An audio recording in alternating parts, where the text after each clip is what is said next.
சண்டைக்கோழி serial நாளைக்கான எபிசோடில் என்ன நடக்க போகுதுன்னு பார்க்கலாம் வாங்க. என்னோட ரிவ்யூ பிடிச்சிருந்தா லைக் பண்ணுங்கள்.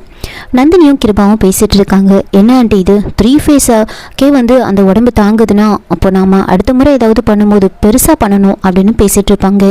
அப்போது நந்தினி என்ன இப்படி வேர்க்குது, ஏசி ஆன்ல இல்லையா, ஆன் பண்ணு அப்படின்னு சொல்ல கிருபாவும் போயிட்டு ஏசியை ஆன் பண்ணலான்னு போகிறாங்க. அப்போது கிருபாவுக்கு கரண்ட் ஷாக் அடிக்குது. உடனே நந்தினி ஓடி போய் ஒரு கட்டை எடுத்துகிட்டு வராங்க. கிருபா எனக்கு இதை தவிர வேறு வழி தெரியல அப்படின்னு சொல்லிட்டு கிருபா முகத்திலே கை வச்சிருவாங்க தெரியாம. உடனே நந்தினிக்கும் ஷாக் அடிக்குது. 2 பேரும் ஷாக் அடிச்சு அப்படியே ஆடிட்டு இருக்காங்க. அப்பதான் கரெக்டா வெற்றி என்ட்ரி கொடுக்குறாரு. வெற்றி அப்படியே பார்த்து சிரிச்சிட்டு இருப்பாரு. அப்ப நந்தினி என்னடா பார்த்துட்டு இருக்க, எங்களை காப்பாத்துடா அப்படின்னு மனசுலேயே நினைச்சு பார்த்துட்டு இருக்க. வெற்றி ஒரு கட்டை எடுத்து 2 பேரையும் 2 அடி அடிச்சு கீழே தள்ளுறாங்க. அதுக்கப்புறம் 2 பேரும் கீழே விழுந்ததுமே என்ன பார்க்குறீங்க, நீங்கள் செய்யறது தான் உங்களுக்கு கிடைக்கும், நான் தான் இந்த மாதிரிலாம் பண்ணேன், இது எல்லாத்துக்கும் காரணம் நான் தான் அப்படின்னு நந்தினி வான் பண்ணிட்டு அங்கேருந்து போகிறாங்க. அதுக்கப்புறமா நந்தினி கிருபாவும் இவன் கண்டிப்பாக விக்ரமோட ஃப்ரெண்டாக இருக்க வாய்ப்பே கிடையாது, இவன் பண்ணுறதெல்லாம் வச்சு பார்க்கும்போது இவன் இங்கே இருக்கிறவன் தான் தோணுது, நம்மளை பற்றி நல்லா தெரிஞ்சவனாக தான் இருப்பான், முதல்ல இவனை பற்றி நம்ம தெரிஞ்சுக்கணும், இவன் யார் அப்படின்னு கண்டுபிடிக்கணும், அதுக்கு முதல்ல அவனோட ஃபோட்டோ நமக்கு வேணும் அப்படின்னு சொல்கிறாங்க. என்னது ஃபோட்டோவா அப்படின்னு சொல்ல, ஆமாம் அவன் ஃபோட்டோ கிடைச்சாதான் என்னோட ஆளுங்கிட்ட சொல்லி அவன் யார் அப்படின்னு கண்டுபிடிக்க முடியும் அப்படின்னு சொல்கிறாங்க. அப்போ கிருபா வெற்றியோட ரூமுக்கு போயிட்டு ஃபோட்டோ எடுத்துகிட்டு வர சொல்லி சொல்கிறாங்க. கிருபாவும் வெற்றியை ஃபோட்டோ எடுக்கிறதுக்காக வெற்றியோட ரூமுக்கு போகிறாங்க. அங்கே போயிட்டு வெற்றி மகா பற்றி நினச்சிட்டு இருப்பாங்க.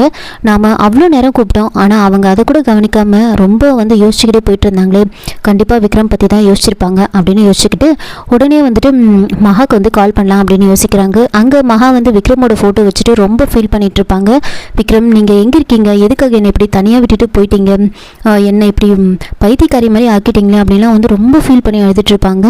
நீங்கள் எனக்கு ஒரு ஃபோன் பண்ணி நான் இங்கே தான் இருக்கேன் அப்படின்னு ஒரு வார்த்தை சொன்னால் கூட போதும் அப்படின்னு சொல்லும்போது கரெக்டாக விக்ரமோட நம்பர்லேருந்து கால் வருது. என்ன இது, நான் சொன்னது அதுக்குள்ளே உங்களுக்கு கேட்டுருச்சா அப்படின்னு சொல்லிட்டு அட்டென்ட் பண்ணுறாங்க. வெற்றி தான் விக்ரமோட வாய்ஸில் பேசுகிறாங்க. காவேரி நான் சொல்கிறது கேட்குதா அப்படின்னு கேட்கும்போது மகா கேட்குது சொல்லுங்கள் அப்படின்னு சொல்கிறாங்க. விக்ரம் நீங்கள் எங்கே போயிட்டீங்க, எங்கே தான் இருக்கீங்க அப்படின்னு கேட்க, சாரி காவேரி எனக்கு வேற ஒரு டென்ஷன், அதான் நான் யாருக்கிட்டேயும் சொல்லாமல் யூஎஸ் வந்துட்டேன் அப்படின்னு சொல்கிறாங்க. நீங்கள் அதை என்கிட்ட ஒரு வார்த்தை சொல்லிட்டு போனால அப்படின்னு சொல்ல, நீங்கள் காணும்னு தெரிஞ்சதுமே கண்டிப்பாக ரொம்ப பதட்டமாக இருப்பீங்க, எனக்கு தெரியும், நான் இருந்த டென்ஷனில் அந்த மாதிரி நான் வந்துட்டேன் அப்படின்னு சொல்கிறாங்க. அப்போது மகா உண்மையாகவே இப்போ நீங்கள் பேசுறது நீங்கள் தானா, இல்லை உங்கள் குரலில் வேறு யாராவது பேசுகிறாங்களா அப்படின்னு எனக்கு சந்தேகமாக இருக்குது அப்படின்னு சொல்கிறாங்க. ஏங்க இப்படி சொல்கிறீங்க, ஆமாம் என் ஃப்ரெண்டு வெற்றி அங்கே இருக்கான்ல, அவன் எல்லாத்தையும் உங்ககிட்ட சொல்லியிருப்பானே அப்படின்னு சொல்ல, சொன்னார், இருந்தாலும் அவர் யாரோ, அவரை எப்படி நான் முழுசாக நம்புறது அப்படின்லாம் சொல்கிறாங்க. ஏங்க அவரால் உங்களுக்கு ஏதாவது ப்ராப்ளமா அப்படின்லாம் கேட்க, அப்படிலாம் இல்லை, இருந்தாலும் அவர் சொல்கிறத வச்சு மட்டும் நான் எப்படி நம்ப முடியும் அப்படின்லாம் மகா பேசிகிட்டு இருப்பாங்க. அப்போது கரெக்டாக கிருபா வெற்றியை ஃபோட்டோ எடுக்கிறதுக்காக அங்கே ரூம் பக்கத்தில் நிற்பாங்க. அப்போ லேசாக ஜன்னலோட ஸ்க்ரீனை திறந்து பார்க்குறாங்க. அப்போது வெற்றி விக்ரமோட குரலில் பேசிகிட்டு இருக்கிறத கேட்டதுமே, அடப்பாவி என்ன இவன் விக்ரமோட குரலில் பேசிகிட்டு இருக்கான் அப்படின்னு வெற்றி விக்ரமோட குரலில் பேசுகிறத அப்படியே ரெக்கார்ட் பண்ணிகிட்டு இருக்காங்க. இன்னொரு பக்கம் வெற்றியோட ஆளுங்களாம் அங்கே பேசிகிட்டு இருப்பாங்க.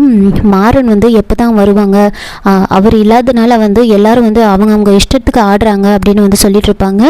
அதை கேட்டு மாறன் கூட இருந்தவங்க நான் நிறைய வாட்டி மாறனுக்கு கால் பண்ணேன், ஆனால் அவன் நான் மதுரையே மறந்துட்டேன், நான் மதுரைக்கே வர மாட்டேன்னு சொல்கிறான், ஒரு கேஸ் விஷயமா சென்னைக்கு போனான், அதோட அவன் திரும்பி வரவே இல்லை, நான் இன்னொரு முறை வேணால் ஃபோன் பண்ணி பார்க்குறேன், அப்படியே அவன் வரலன்னா நாம் எல்லாரும் சென்னைக்கே போயிட்டு அவனுக்கிட்ட பேசி கூட்டிகிட்டு வந்துடலாம் அப்படின்னு அவங்க பேசிகிட்டு இருக்காங்க.